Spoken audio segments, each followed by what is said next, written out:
నిన్న ఆశీర్వాదించండి అత్తయ్య. రండి. చల్లగా ఉండండి. ఏంటి రామకృష్ణ, కొత్త కోడల్ని ఆశీర్వదిస్తున్నా? నేనే అగరత్తులు వెలిగిస్తున్నా.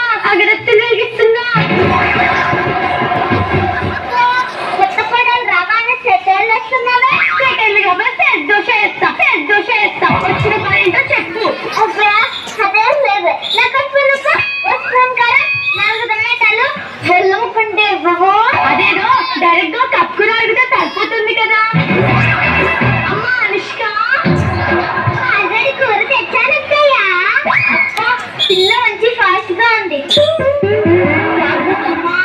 ఈ కాలు నత్తయ్య గారు ఇలా ఫాస్ట్ గా పనిచేసే కోడలు దొరికితే వాళ్ళు పనిచేయకుండా కోడలతో కుక్క ఎక్కిస్తారు. అంటే ఆంటీ ఇంకా అర్థం కాలేదా? ఆంటీ మీ పేరు పుల్లమ్మ కదా? నీకెలా తెలుసు? మీ నాన్నగారు చాలా గొప్పవారు. మీరు పుల్లలు పెట్టడానికి ముందుగానే గ్రహించి పుల్లమ్మ అని పేరు పెట్టాడుగా.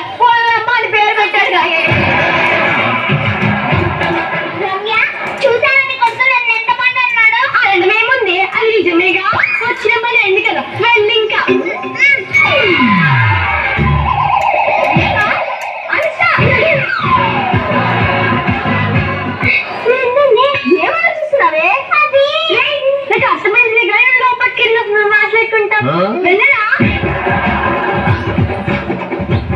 చూడమ్మా, అలాంటి పక్కింటి పుల్లమ్మ అలాగే వాడుతుంటారు.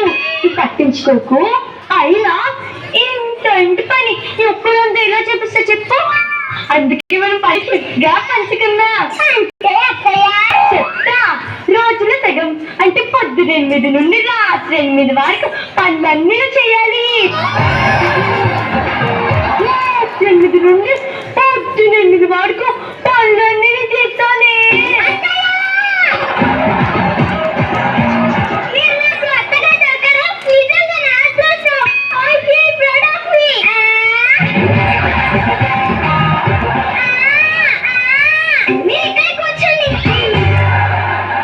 ఆడదంటే ఆడదానికి శత్రువు కాదు అది.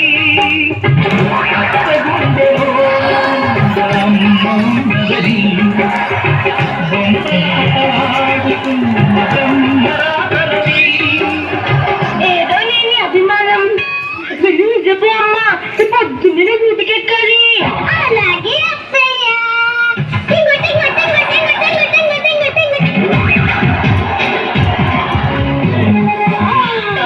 ఇక నేను డ్యూటీకి వెళ్ళే టైం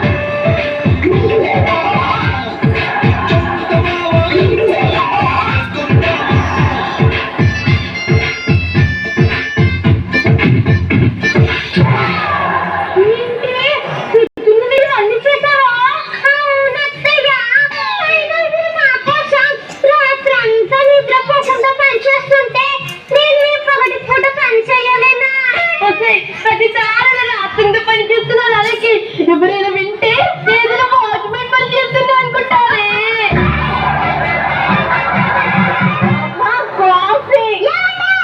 కాఫీ నన్ను అడగండి. ఇది నా షేప్. చూడండి, మన కార్ సెంటర్ కదా. వినండి, వరకు ఇంట్లో పనులన్నీ నేను చేస్తా. మార్నింగ్ 8 వరకు అత్తయ్య ఇంట్లో పనులన్నీ పంచుకుందామండి.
ఇదే తరతరాల చరితం జ్వలించే జీవితాల కథ.